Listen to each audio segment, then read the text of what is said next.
En esta sesión vamos a dedicar una conferencia plenaria, al congreso que tiene lugar dentro del contexto del CONAL 2024 en Ayacucho, Perú. Ante todo, queremos agradecer a los organizadores del CONAL 2024 de Ayacucho, Perú, su invitación a formar parte de este evento al que nos adherimos con nuestra vocación y con nuestro mayor interés. Vaya por delante, pues, mi agradecimiento a la Universidad Nacional de San Cristóbal de Huamanga, a la Facultad de Ciencias de la Educación, a la Escuela Profesional de Educación Secundaria, dentro del programa de estudios de Lengua Española y Literatura con mención en Comunicación. A todos ustedes, muchas gracias por esta invitación a exponer esta sesión plenaria. Vamos directamente al asunto que nos ocupa. Aquí vamos a referirnos a la figura de las demostraciones en el ejercicio de la crítica de la literatura. Cuando hacemos crítica de la literatura, cuando ejercemos la crítica de la literatura en cualquiera de las posibilidades, opciones y desarrollos de la crítica de la literatura, siempre vamos a ejercer esta crítica de la literatura en las 4 dimensiones, en las 4 orientaciones que aquí vamos a exponer. Solo hay 4 posibilidades de ejercicio, metodológicamente hablando, de la crítica de la literatura. Naturalmente, dentro de cada una de estas opciones puede haber muchas variantes y muchas orientaciones, pero esencialmente son 4 los modos de ejercer la crítica de la literatura.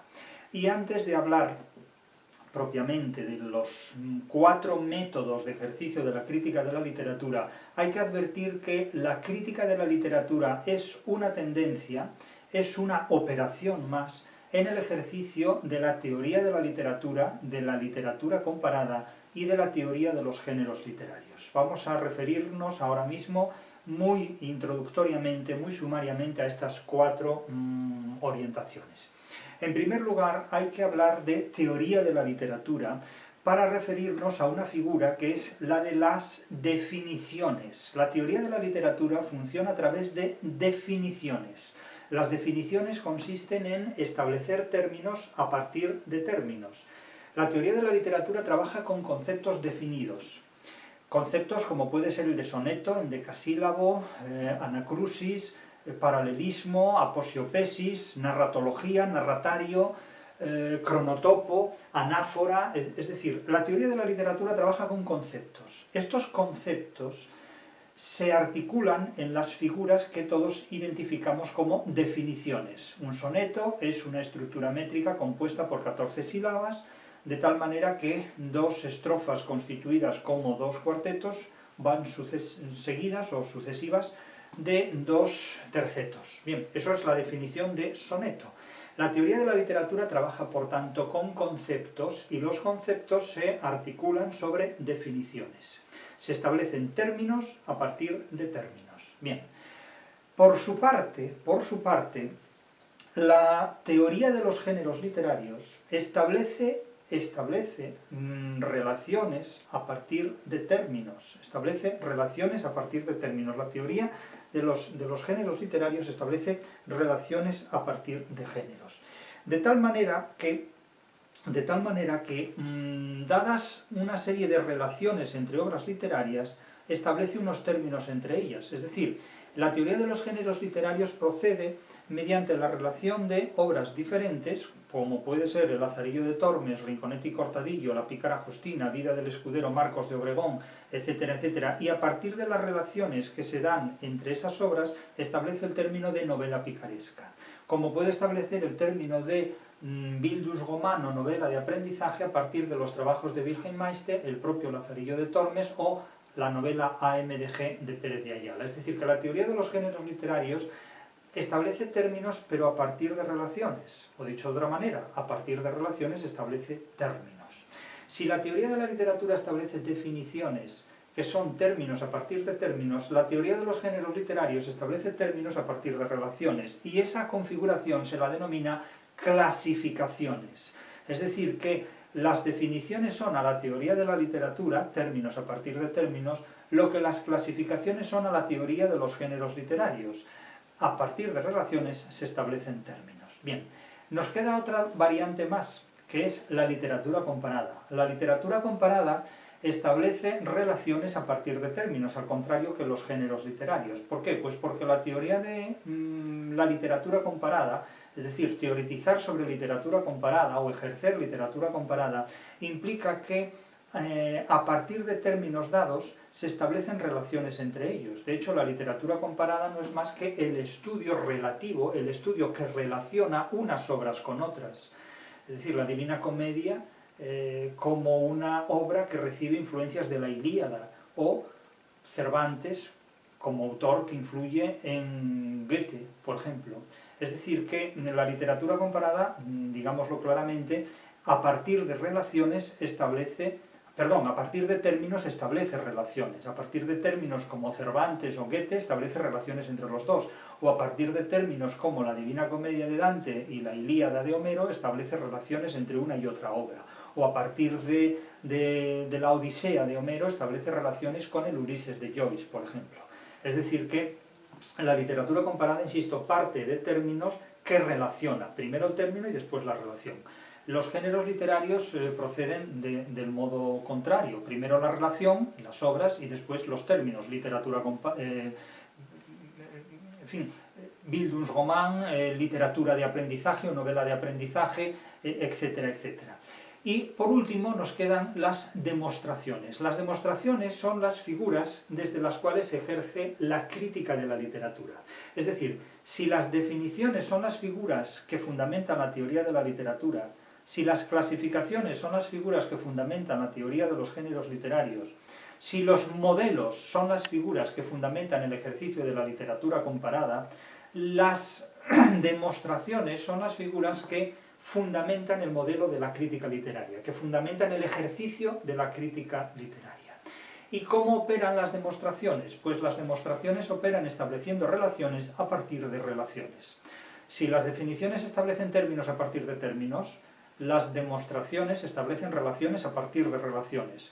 La literatura comparada, recuerden, establecen términos a partir de relaciones, y los géneros literarios establecen relaciones a partir de términos, en definitiva. Bien, ustedes lo podrán comprobar en el cuadro que se plantea en la crítica de la razón literaria, en la genealogía, en el capítulo destinado a las demostraciones. Tengan en cuenta que definiciones, demostraciones, clasificaciones y modelos son los 4 modos inmanentes de conocimiento literario. Aquí vamos a referirnos, por tanto, a las demostraciones, a establecer relaciones a partir de relaciones, que es como opera la crítica de la literatura. Ahora bien, cuando ejercemos la crítica de la literatura, lo primero que hemos de tener en cuenta, lo primero que tenemos delante cuando ejercemos la crítica de la literatura, son los materiales literarios. El autor, la obra literaria, el texto, el lector y el intérprete o transductor. El lector es alguien que interpreta para sí, y ahí termina todo. Es un procesador individual. Pero el transductor es un intérprete que, después de ser lector y de interpretar para sí, tiene poder suficiente para interpretar a otras personas su propia interpretación, en nombre propio o en nombre del grupo al que pertenece. Los futuristas hacen una interpretación de la realidad y de la literatura en nombre del futurismo, no en nombre propio. Es decir, en nombre de un grupo, de una escuela, de una tendencia. Lo mismo ocurrirá con el cubismo en la pintura, con el creacionismo en la literatura, con todo tipo de vanguardias. Pero es que también ocurría lo mismo con los aristotélicos del Renacimiento italiano, que interpretan la literatura en nombre de un grupo determinado, en virtud del cual se convierte Aristóteles en un criterio dogmático para la interpretación literaria. Siempre ha habido escuelas y tendencias, en nombre de las cuales se plantea una interpretación, y a veces se ha llegado a establecer una interpretación normativa de la literatura o de cualquier otro aspecto. Bien, el caso que aquí nos ocupa abiertamente es el de tener en cuenta que el autor, la obra literaria, el lector y el intérprete o transductor son los materiales literarios fundamentales dentro de los cuales opera toda la literatura y todo el conjunto de las interpretaciones de la literatura. Ahora bien, de los materiales literarios, autor, obra, lector, intérprete o transductor, se pueden hacer dos tipos de interpretación. Una interpretación sensible, basada en lo fenomenológico, basada en lo que llamaríamos las apariencias. aquello que se percibe por los sentidos y que se queda en los sentidos, casi diríamos la vista y el oído. Cómo nos suena un determinado poema, a qué elementos referenciales apela un determinado poema, una determinada novela, una determinada obra de teatro, y nos quedamos en el umbral de las apariencias, en el umbral de lo sensible, de lo fenomenológico, de las emociones sensibles, podríamos decirlo así. En el umbral de las emociones. Todas las emociones son sensibles, no hay emociones insensibles. Pero no nos adentramos en el paso siguiente. El paso siguiente sería ir de lo sensible a lo inteligible, es decir, interpretar las emociones. Esto no tiene nada que ver con la inteligencia emocional. Hablar de inteligencia emocional es lo mismo que hablar de ignorancia emocional. Es todo y lo mismo. O sea, ¿qué quiere decir inteligencia emocional? Es decir, la inteligencia, si no es emocional, no es inteligencia. Eso es una redundancia, eso es un epíteto. Es como hablar de nieve blanca. Es decir, a menos que alguien en un laboratorio invente una nieve ultravioleta o una nieve infrarroja, quiero decir, que esté más allá de la percepción sensorial o más acá. Quiero decir, hablar de inteligencia emocional es hablar de una tontería simplemente para hacerse más visible que decir algo original que resulta menos perceptible, porque la gente está diseñada y está preparada para ver más fácilmente el kitsch que la originalidad. Entonces uno se hace más famoso hablando de inteligencia emocional que hablando de inteligencia, porque parece que si uno es inteligente que carece de emociones, como si el artista fuera insensible, como si el artista fuera irracional y el científico insensible, cuando nada tiene que ver con esto. Quiero decir que de la literatura se pueden dar dos interpretaciones, una interpretación sensible y una interpretación que además de ser sensible es inteligible, es decir, que lo inteligible implica lo sensible, pero lo sensible no necesariamente implica lo inteligible. Se puede sentir mucho y no ser capaz de interpretar lo que se siente, que es el problema que tienen algunas personas que acuden al psiquiatra y que adolecen de alexitimia, es decir, no son capaces de expresar las emociones que sufren, que sienten, aunque les agrada o que les disgusta en su vida real, en el vivir cotidiano.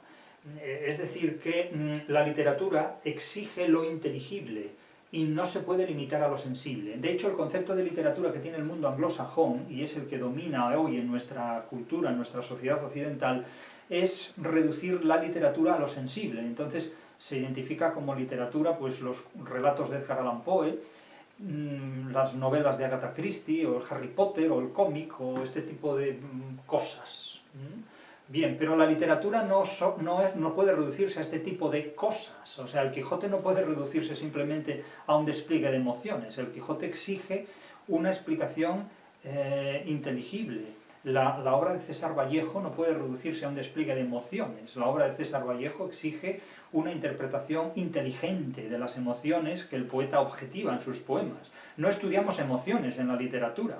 Es decir, eso se estudia en una secta, en una terapia de grupo, en un partido político, en una escuela filosófica, se emocionan unos a otros, que si con la autoayuda, que si con lo que sea, eso lo hacen los asesores emocionales, eso lo hace quien se dedica a la inteligencia emocional. Quien se dedica a la inteligencia literaria no puede detenerse en este tipo de umbrales. Con frecuencia la inteligencia emocional es un cúmulo de emociones muy poco inteligentes y muy poco básicas, porque son, vamos, lo previo a lo básico, ¿no? En definitiva. No es esto lo que nos ocupa aquí. Entonces, hay que distinguir entre una interpretación emocional o psicológica de la literatura y una interpretación científica o intelectual, conceptual de la literatura. Hay mucha tendencia, sobre todo en el mundo anglosajón, a negar las posibilidades de estudiar científicamente la literatura, pero que el mundo anglosajón haya sido incapaz y siga siendo incapaz de estudiar científicamente la literatura no quiere decir que los hispanos lo seamos también. Es que el problema que tenemos los hispanos es que desde el siglo XVIII en adelante creemos que los anglosajones son superiores a nosotros interpretando la realidad y manipulando la realidad, cuando esto no es necesariamente así. Las personas no son ni superiores ni inferiores a otras manipulando la realidad, sino que simplemente tienen interpretaciones y ejecutan sus relaciones con la realidad de manera diferente, pero es que no es que seamos ni mejores ni peores, es decir, estamos esperando todavía el Quijote de la anglosfera, ¿no? Estamos esperando todavía que el mundo literario en inglés tenga una obra que pueda competir con el Quijote y a ver si, en fin, han querido hacer de Shakespeare ese sonetista un poeta, han querido hacer de Shakespeare ese dramaturgo que compone 20 o 30 tragedias o comedias o dramas, han querido ponerlo a la altura de Cervantes, ¿no? Es una cosa curiosísima, es como si yo pretendo, pues no sé, como estudié física en el bachillerato, pues compararme con Einstein, una cosa por el estilo, una cosa muy graciosa esta, ¿no? En realidad, los anglosajones cuando se ponen a competir con los hispanos en materia literaria dan lugar a discursos enormemente graciosos, dignos de Voltaire. Pero, en fin, aquí hablamos de cosas serias. Entonces, claro, cuando exigimos a la literatura una interpretación inteligible, no podemos quedarnos en lo sensible. Como consecuencia de esto, a la hora de hablar de la crítica literaria, a la hora de hacer el ejercicio de la crítica literaria, naturalmente, tenemos que retratar, tenemos que cartografiar en un determinado contexto qué tipo de relaciones establece la gente con las obras literarias para dar lugar a nuevas relaciones que hagan más visible, más intensamente visible, la originalidad tanto de unas obras literarias que se someten a crítica, como de unos intérpretes de la literatura que al utilizar sus procedimientos críticos, pues supuestamente han de hacernos ver en la literatura aspectos que comúnmente no se ven. La crítica de la literatura lo que implica son los conceptos de la teoría de la literatura, los conceptos y definiciones de la teoría literaria. Claro, no podemos hablar de un soneto si no sabemos lo que es un soneto. No podemos hablar de un soneto si no sabemos lo que son cuartetos y tercetos. No podemos hablar de cuartetos si no sabemos lo que es la rima A, B, B, A, etcétera, etcétera. Quiero decir que el ejercicio de la crítica de la literatura tiene que hacerse a partir del conocimiento conceptual de los materiales literarios, porque si no, no sabemos qué es el tiempo y el espacio, no sabemos qué es el cronotopo, no sabemos qué es un narrador, no sabemos qué es una función narrativa, no sabemos qué es un formante en la constitución de la sintaxis de un texto dramático. Si no sabemos lo que es una acotación, si no sabemos lo que son unos dramatis personae, no podemos enfrentarnos a este tipo de realidades. Si no sabemos lo que son las figuras retóricas, no distinguimos una aposiopesis de una epanortosis. Es decir, que este tipo de conceptos, si no se manejan en el ejercicio de la crítica literaria, se revela que el crítico desconoce lo que es la teoría de la literatura. Y por tanto, ¿de qué habla el crítico? Pues de emociones. Que si el poema le gusta mucho, que si revela los aspectos más profundos del alma humana, y entonces ya nos adentramos en el terreno de las metáforas. Ustedes imagínense que van al médico porque tienen un problema de salud y el médico, en vez de diagnosticarle el problema de salud, pues se recrea en las profundidades del alma humana. No, eso no es la medicina, eso es otra cosa. Eso es otra cosa que no sé qué nombre tiene ni me importa.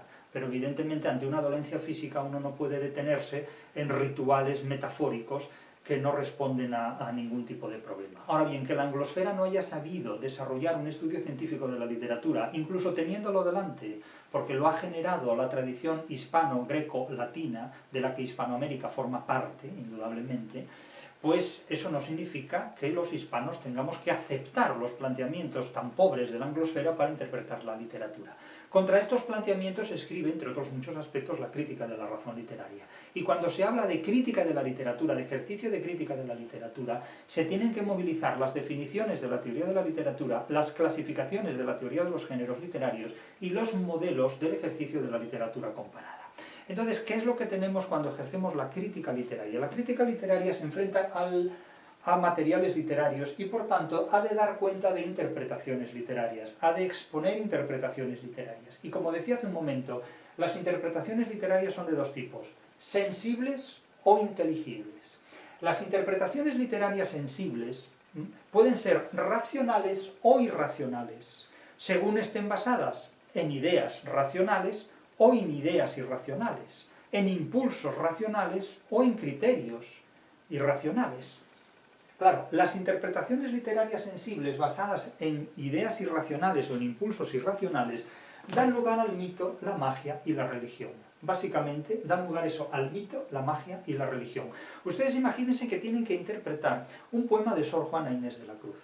Y entonces, en lugar de centrarse en lo que puede ser el gongorismo y el conceptualismo, es decir, el quevedismo y el gongorismo, el culteranismo y el conceptismo, pues dicen, Sor Juana Inés de la Cruz era mujer, por lo tanto tenía apetencias sexuales con otras mujeres, era lesbiana. Entonces nos dedicamos al mito del lesbianismo, el mito del feminismo, y nos olvidamos de todo lo demás. Bien, es tan legítima esa orientación como cualquier otra. Pero que sea más legítima no quiere decir que sea más pertinente a la literatura, porque yo puedo también estudiar la psicología de Sor Juana Inés de la Cruz como si fuera un extraterrestre que hubiera caído en Nueva España en pleno siglo XVII y hubiera hecho unas interpretaciones poéticas que desde interpretaciones cabalísticas remiten a una nueva galaxia. Bien, ustedes pueden hacer eso, no hay ningún problema. Otra cosa es que el resultado de esa investigación sea literatura o no, o sea compatible o no con determinados criterios que estén o no en concomitancia con otros aspectos relacionados con la literatura novohispana o con Sor Juana Inés de la Cruz. Pero claro, si siguen criterios irracionales, desembocan en el terreno de la mitología, de la magia y de la religión, pero de la religión en sus estamentos más absolutamente primitivos, en la religión que puedan tener los neandertales, por ejemplo. Es decir, eso es otra cosa.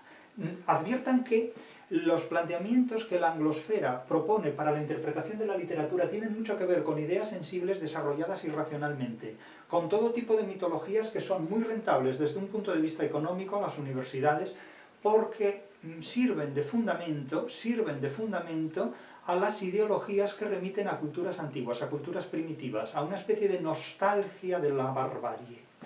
Naturalmente, las ideas sensibles también pueden ser articuladas racionalmente, porque se pueden desarrollar desde un punto de vista psicológico, incluso apelando a lo sobrenatural, al sobrenaturalismo y también al animismo. Es decir, se puede hablar de las profundidades del alma humana, a las que remite Sor Juana Inés de la Cruz, se puede hablar de la nobleza de las ideas, a las que remite un personaje tan siniestro como Don Juan en El burlador de Sevilla o Convidado de Piedra, se puede hablar de los altísimos valores religiosos que trata de purificar Teresa de Jesús, se puede hablar de el amor de Dios, tal como se presenta en el cántico espiritual de Juan de la Cruz, cuando en realidad ahí lo que hay es un cántico materialista al amor humano, porque nada más ridículo que hablar de amor a Dios cuando se toma como referencia el organismo físico humano, como es la supremacía en la copulación de dos cuerpos esencialmente humanos para hablar del amor de Dios.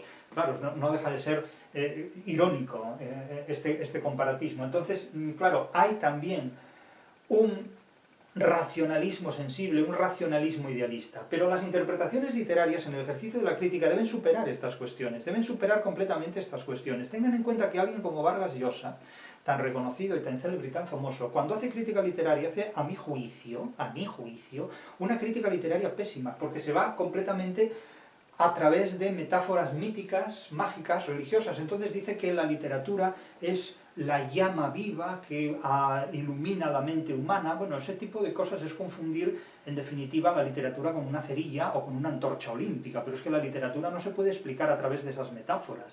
Es decir, porque es que entonces cualquier iluminado que quiera ver visiones por ahí, pues hará mejor literatura de lo que ha podido hacer Mario Vargas Llosa, que cuando hace literatura no construye ninguna antorcha olímpica ni nada por el estilo, simplemente pone unas palabras detrás de otras y construye una novela.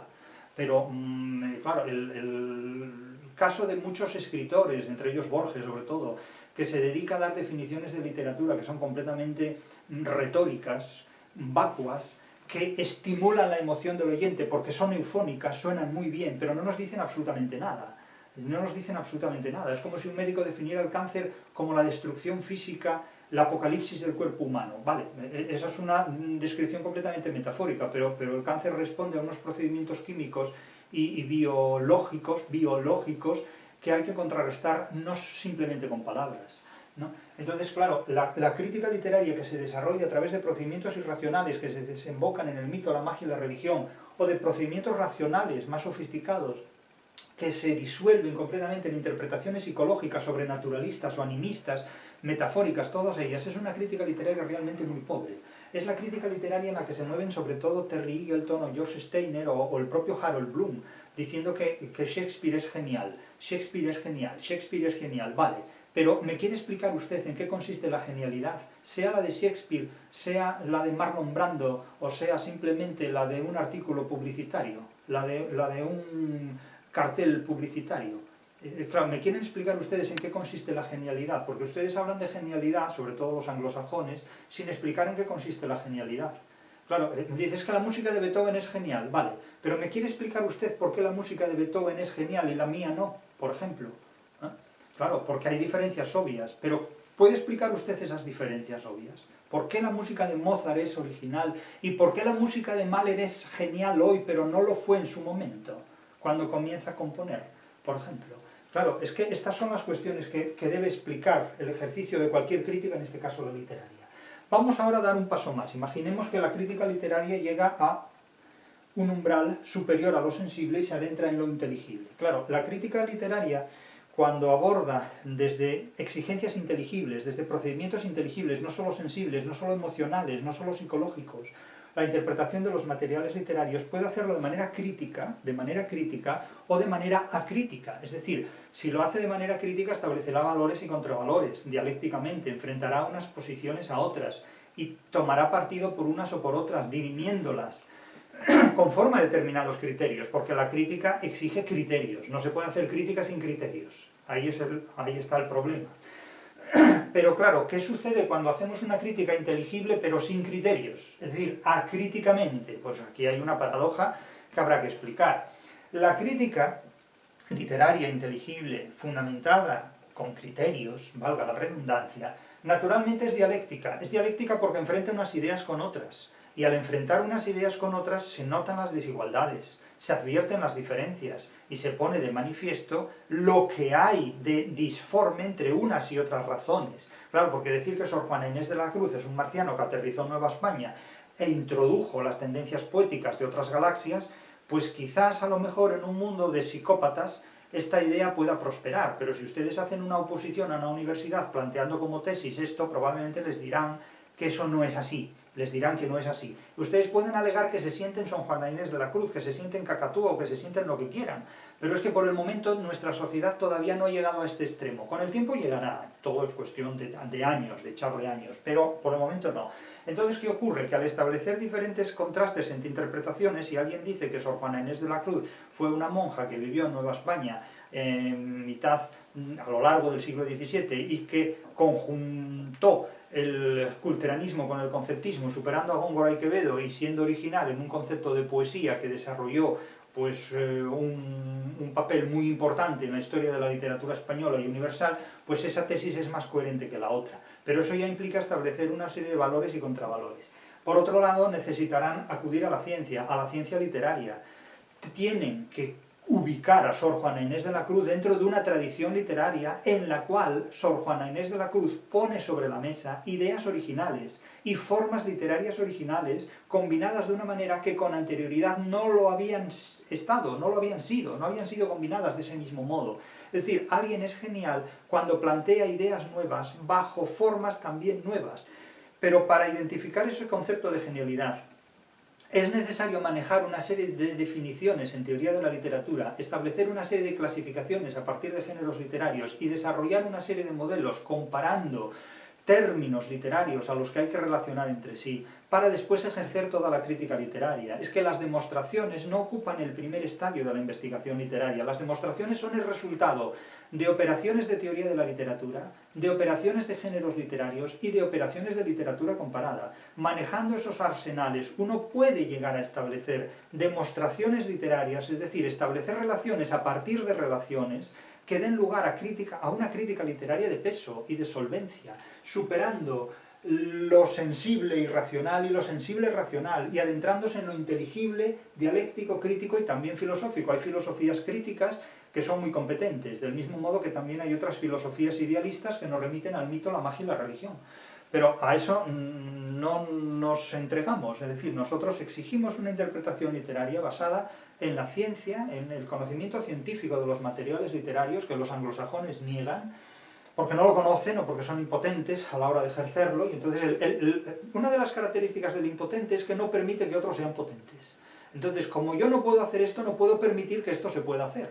Entonces, como el mundo académico anglosajón, sobre todo después de la Ilustración europea, niega la posibilidad de estudiar científicamente los productos culturales, que esto es una herencia kantiana completamente incompatible con el racionalismo hispánico, pues evidentemente no se permite que los estudios literarios adquieran dimensiones científicas. Vamos a ver, pero que usted no sepa dónde la tiene no quiere decir que yo lo ignore, también como usted, es que yo no soy usted, es que los hispanos no somos anglosajones, ni deberíamos hablar en presentes continuo como ellos.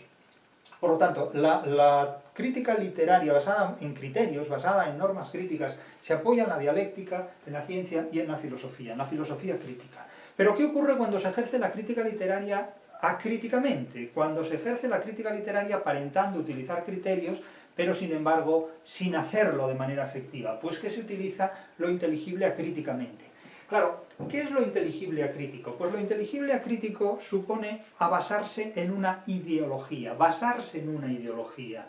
Claro, la ideología es la organización emocional de la ignorancia colectiva. La ideología es un conocimiento aparente. La ideología es la transformación del mito en los tiempos modernos, en definitiva. Pero toda ideología remite a una mitología disfrazada de conocimiento, pero que no es tal conocimiento. La ideología es, en definitiva, la careta de un grupo frente a otros grupos. Es la identidad de un grupo humano frente a otros grupos y contra otros grupos. Pero el conocimiento literario, la crítica literaria, no puede fundamentarse en ideologías. Esto es algo que hace cualquier grupo humano que compite contra otros grupos humanos. La izquierda contra la derecha, el feminismo contra el machismo, etcétera, etcétera. De tal manera que, claro, ejercer una crítica literaria en términos de ideología es lo que hace el feminismo. Esto está hoy día muy bien visto, está muy legitimado, está muy potenciado. Pero son no teorías literarias, sino ideologías literarias. El feminismo no es una teoría literaria, la teoría del género no es una teoría literaria. Es una ideología que se ha impuesto como teoría literaria, sobre todo en las universidades anglosajonas. Que ustedes lo quieran seguir, con su pan se lo coman, evidentemente, pero no pretendan que yo me crea que Sor Juana Inés de la Cruz es algo diferente a una mujer que conjuntó el conceptismo y el culteranismo de una manera mucho más original de lo que todo el siglo XVII anterior a ella planteó. Ahora, a partir de ahí, pues bueno, pues como Sor Juana Inés de la Cruz era mujer, que las mujeres se sientan orgullosas de ello, pues es algo que es tan emocionante como el hecho de que Cervantes, por ser hombre, hace que yo me sienta más inteligente. Eso es una ilusión como otra cualquiera que no nos conduce absolutamente a ninguna parte. Ahora, si la gente se siente a gusto de esta manera, pues yo no tengo sobre esto nada que decir. Ahora bien, la interpretación de la literatura, sobre lo cual yo sí tengo muchas cosas que decir, no se puede reducir a estos estados emocionales. La ideología es una forma, digamos, emocional de organizar la ignorancia colectiva y que identifica unos grupos contra otros.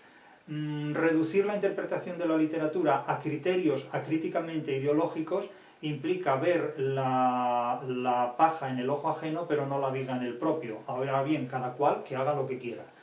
Yo digo lo que hay, yo digo lo que veo. Por otro lado, otras tendencias acríticas de ejercer la crítica literaria, además de la ideología, son las pseudociencias. Es decir, hay mucha gente que dice, es que yo quiero darle un sentido a mi vida. En realidad lo que hace es darle un pseudosentido a su vida. Es que hay mucha gente que da sentido a su vida apoyándose en pseudosentidos de su vida. Pues lo mismo ocurre con la literatura. Hay gente que, en lugar de utilizar una ciencia literaria, lo que utiliza es una pseudociencia literaria. De hecho, negar a la literatura las posibilidades de una investigación científica es, en definitiva, plantear una pseudo-investigación científica en la literatura y en cualquier cualesquiera otros aspectos.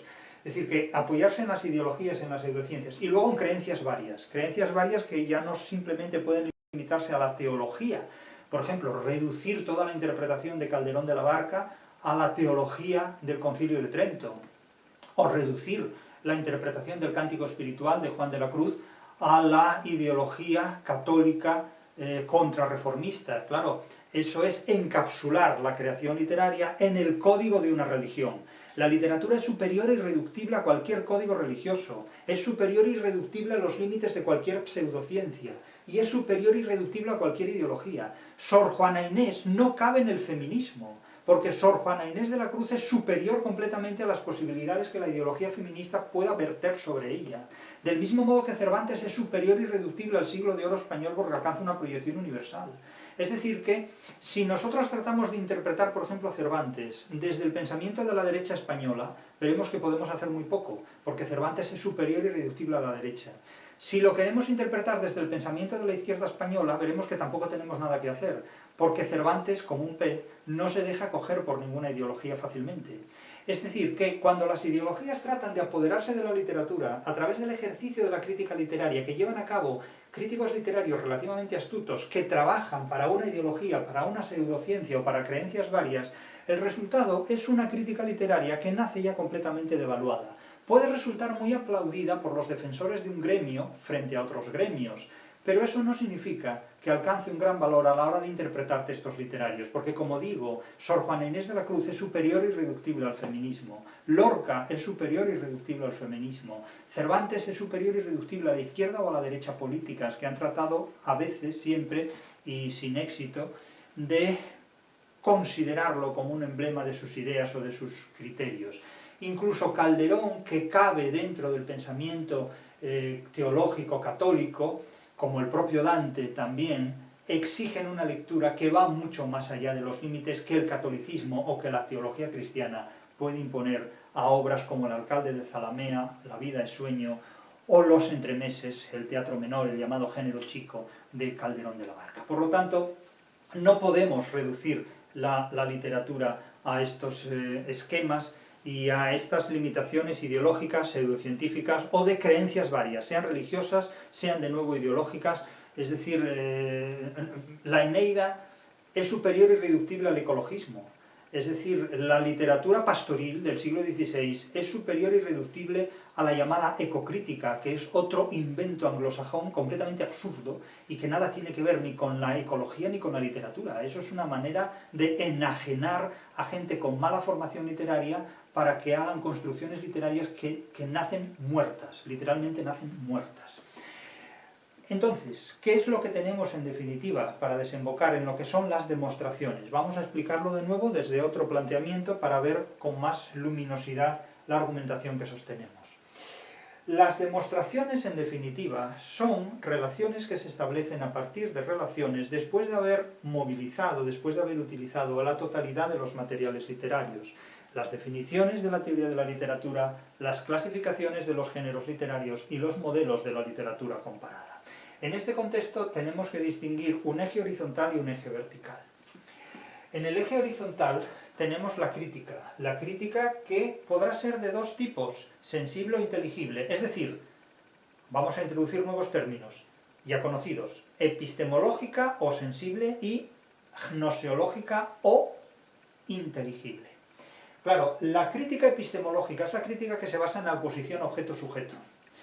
Y naturalmente tendrá como centro de gravedad el objeto, y ahí adoptamos una posición aristotélica, el objeto es preexistente al sujeto y el sujeto lo describe, o una posición kantiana. El objeto es una construcción del sujeto y el sujeto construye el objeto, pero lo construye en su mente. Claro, Aristóteles y Kant son el reverso de la misma moneda, es decir, el uno no es más que la copia negativa del otro, o la copia positiva, según nos queramos poner en el siglo XVIII o en el siglo IV antes de nuestra era. No hay más que esto. Es decir, la originalidad kantiana es nula, completamente. Y tenemos, por otro lado, la crítica gnoseológica. La crítica gnoseológica no se apoya en la oposición objeto-sujeto, sino que se apoya en la conjunción materia-forma. La gnoseología de la literatura estudia las formas literarias determinadas por su valor funcional, filosófico y científico en las funciones literarias, es decir, estudia las formas determinadas por su valor material, estudia las formas en relación con su objetividad material, estudia las ideas objetivadas formalmente en los materiales literarios.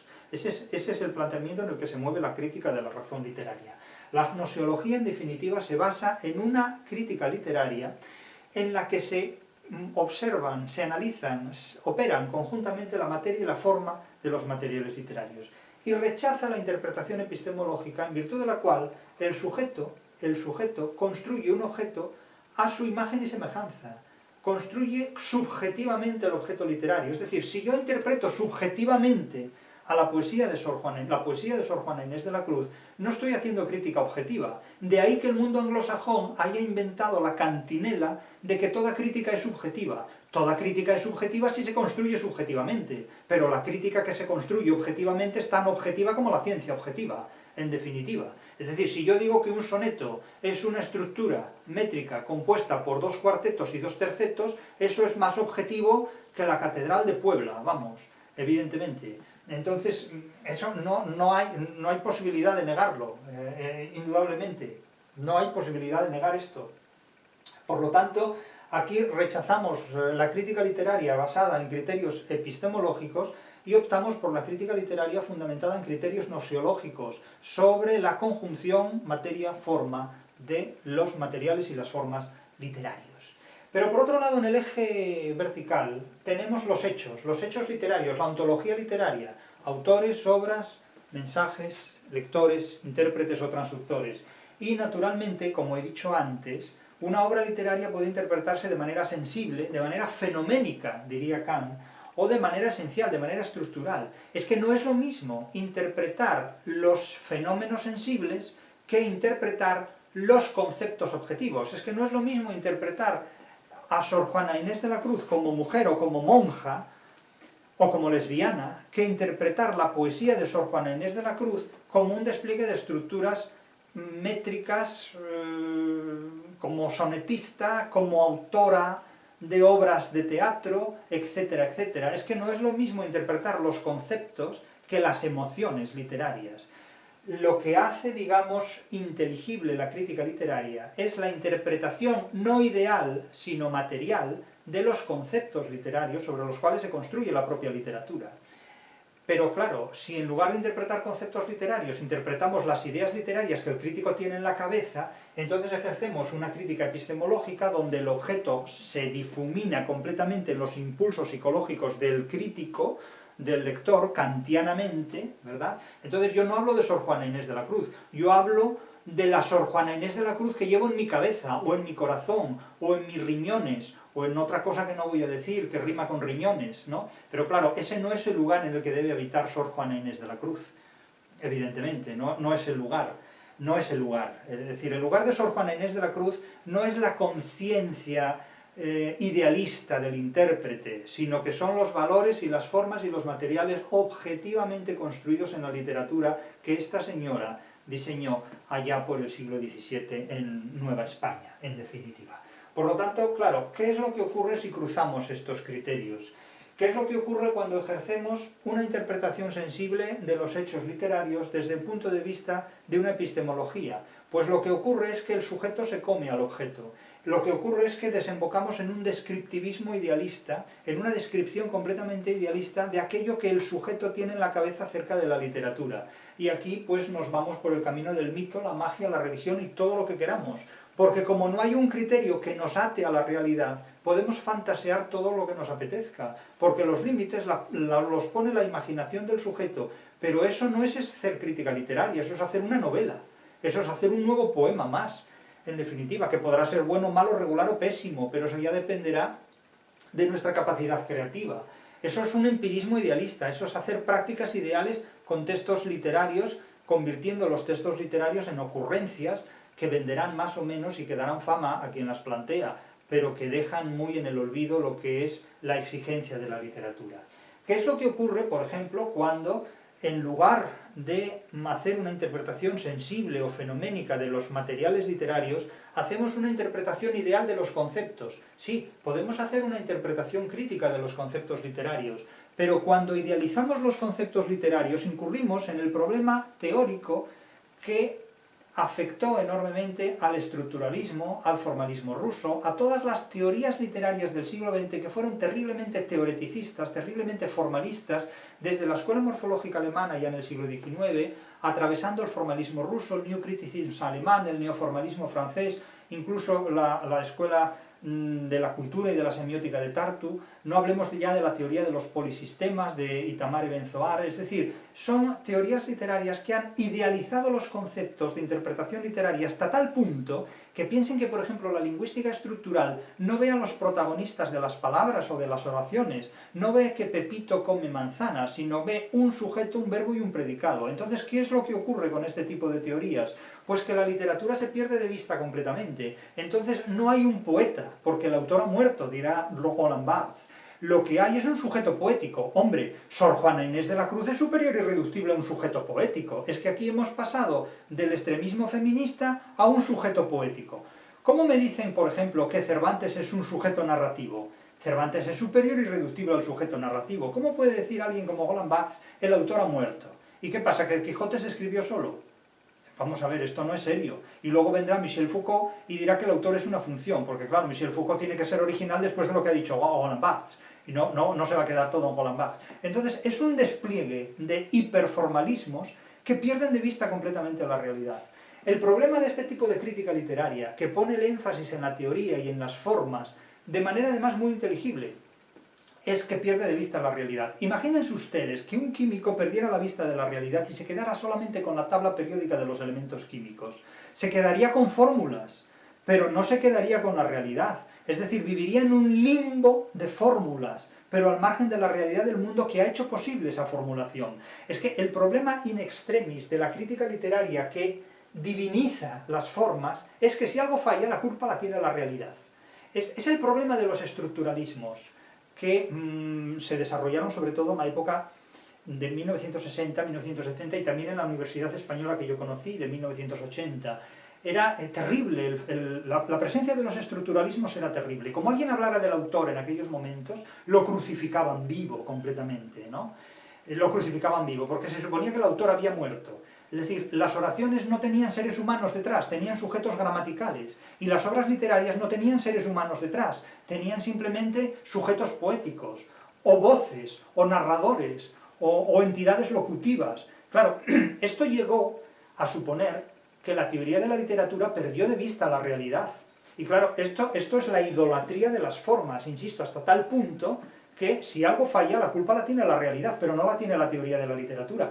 Claro, esto supone que la teoría de la literatura se construye sin literatura. Y claro, a partir de ahí, pues empiezan a desarrollarse teorías literarias auténticamente esperpénticas, como es el caso de la teoría de los polisistemas. Díganme ustedes qué interpretación literaria se puede hacer con la teoría de los polisistemas. Es decir, eso simplemente es un trabalenguas, es un mega hiperproto desarrollo de la estética de la recepción de Jaus, simplemente para llegar a un limbo inhabitable. Es decir, la teoría de los polisistemas se puede desplegar en un mundo donde de la literatura no queda ni el recuerdo. No hay nada que hacer en ese punto. Esto es el resultado de una crítica literaria que ha idolatrado hasta el extremo el idealismo de los conceptos para quedar en una especie de mundo platónico de ideas puras donde el hueso y la carne del ser humano es que no existe. Es un mundo límbico completamente, es un limbo, pero por completo. Esto conduce a un conjunto vacío donde la literatura ha desaparecido, porque la literatura desaparece a medida que la teoría literaria se desarrolla, pero es que entonces no es una teoría de la literatura, es una teoría de la nada, porque eso es el nihilismo en definitiva. No somos sujetos gramaticales de oraciones, somos seres humanos de carne y hueso que hacemos literatura y que construimos el lenguaje. Pero vamos, no podemos reducirlo todo simplemente a eso. Ya digo, Sor Juana Inés de la Cruz no es un sujeto poético, era lo que nos faltaba, hombre. Luego, por otro lado, si hacemos el otro cruce, tenemos una crítica literaria que se basa en lo fenoménico, en lo sensible, pero interpretada gnoseológicamente, es decir, tomando en cuenta la materia y la forma. Esto fue lo que hizo la estética de la recepción alemana de Hans Robert Jauss. Por una parte, se enfrentaba a las obras literarias, materialmente, la obra literaria, y por otro lado, construye una formalización de esa obra literaria en la mente del lector, en la mente del lector. Eso es lo que hace Hans Robert Jauss como la literatura como provocación, la estética de la recepción. Pero lo que no han visto mis colegas de teoría de la literatura, ni dentro del hispanismo, ni fuera de él, es que Hans Robert Jauss es el Lutero de la teoría de la literatura. Hans Robert Jauss lo que plantea en la estética de la recepción es un adecuacionismo, es decir, es un planteamiento gnoseológico porque es materialista. Dice, yo parto de los materiales literarios que tengo aquí delante de mí, como Lutero partía de las Sagradas Escrituras. Pero es que después lo que plantea es una idealización de esa materia. Lutero dice, el sentido de las Escrituras no es un sentido normativo que marca la Iglesia de Roma, sino que es una inspiración que a mí me da el Espíritu Santo. Digo, qué gracia, ¿y por qué el Espíritu Santo no te revela los números de la lotería? Porque claro, es graciosísimo que te revele el sentido de las Sagradas Escrituras y no te revele el futuro, por ejemplo, ¿no? Cosa que a San Agustín sí le hacía, porque San Agustín practicaba la bibliomancia y a partir de la apertura casual y arbitraria de las Sagradas Escrituras, como decía oír esas voces de cole, tole legere, coge y lee, tole legere, ¿verdad? Pues pronosticaba el futuro con la bibliomancia. Entonces, claro, lo que el propio Hans Robert Jauss ignora, y con él todos los que le han seguido, incluido a Wolfgang Isa, es que es el Lutero de la teoría literaria de finales del siglo XX. En definitiva, hace un materialismo idealista, idealiza la materia. Y en la misma línea se encuentran Siegfried Smith y la teoría denominada ciencia empírica de la literatura, que el empirismo es completamente idealista y el cientifismo brilla por su ausencia, por todas partes. Es decir, es algo en lo que también participa el marxismo, se enfrenta materialmente a una realidad a la que idealiza después. El marxismo empieza trabajando y termina en el paraíso terrenal, termina en el paraíso socialista. No digo yo que no sea así, pero vamos, que todavía yo no llegué a esa tendencia histórica, ¿no? No sé si alguien ha llegado al paraíso socialista o no, pero vamos, que como que no me consta. Pero no me voy a meter en estas camisas de 11 varas. Lo que quiero decir con esto es que enfrentarse a la materia desde una posición idealista lo único que hace es, en definitiva, desembocar no por un atajo, sino por un camino mucho más largo y perifrástico, bien en la idealización de lo sensible, casilla número 1, o bien en la idealización del concepto, es decir, en la mega idealización de nociones y estructuras que nos hacen también perder de vista la realidad, que es lo que le ocurre en definitiva a la estética de la recepción alemana y al marxismo de Marx aplicado a otros conceptos. Entonces, ¿cuál es la opción con la que nos quedamos? Pues la opción con la que nos quedamos es la de la crítica literaria dialéctica, científica y basada en la filosofía crítica, que es una crítica literaria basada en la materia y la forma que están relacionadas sin perderse de vista nunca mutuamente la una a la otra. Es decir, analizamos la materia literaria y analizamos las formas literarias sin idealizar jamás ninguna de las dos en ningún punto del proceso interpretativo. Es decir, que tenemos en cuenta quién es Sor Juana Inés de la Cruz y no la reducimos a un sujeto poético, porque es un ser humano vivo, no amputamos un material literario, no llevamos a cabo la ablación literaria de un material, no le cortamos a la literatura una parte esencial como es el autor y nos quedamos solo con el texto, que era lo que hacía el teoreticismo, idealizando conceptos, idolatraba la textualidad y lo demás lo difuminaba. Después llega Hans Robert Jauss y sitúa el centro de gravedad en el lector, y lo demás, ¿qué? Lo idealiza, con formas totalmente subjetivas. Volvemos a Kant, volvemos a Lutero, que el propio Hans Robert Jauss tiene en su propia casa, en su propia tradición anglo-germana, ¿no? En definitiva. Pero los hispanos no somos así. Los hispanos tenemos un concepto de literatura heredero de la tradición griega y latina, que desde el siglo XVIII, con el triunfo cultural de la anglosfera, ha entrado en crisis, y que desde entonces, por razones muy variadas, porque nuestras élites nos han educado para ser ingleses o para ser franceses, sobre todo en Hispanoamérica para ser franceses en el siglo XIX y en el siglo XX hasta la Segunda Guerra Mundial, y hoy ya para ser ingleses, tanto en Hispanoamérica como en el español peninsular, ya no sabemos qué somos, en definitiva. Pero, evidentemente, el concepto de literatura es una construcción helénica, es una construcción hispano-greco-latina, tanto de Hispanoamérica como de la península, como de los españoles peninsulares, que en definitiva tenemos muchísimo más en común de lo que nos ha hecho creer toda esta distaxia promovida por el mundo anglosajón. La literatura es más unitiva incluso que la lengua, en definitiva, ¿no? Entonces lo que aquí planteamos es una crítica literaria donde la materia y la forma literarias estén perfectamente conjuntadas, renuncien a todo tipo de idealismos en cualquier forma y desarrollo, y desde ahí, naturalmente, podamos enfrentarnos a la literatura interpretando las ideas objetivadas formalmente en los materiales literarios, dentro de la tradición que nos corresponde, que es la más potente y la más competente en lo que a estudios literarios se refiere, la tradición histórica hispano-greco-latina, que es la nuestra, y que naturalmente está enfrentada con la tradición anglosajona, porque la cultura y los estudios culturales, que es lo que ha promovido el mundo anglosajón, remite a que la cultura es una invención de los pueblos que carecen de literatura, y nosotros, los hispanos, tenemos la literatura más valiosa de la historia de la humanidad. Y por tanto tenemos la obligación de estudiar más que nadie para comprenderla y para interpretarla.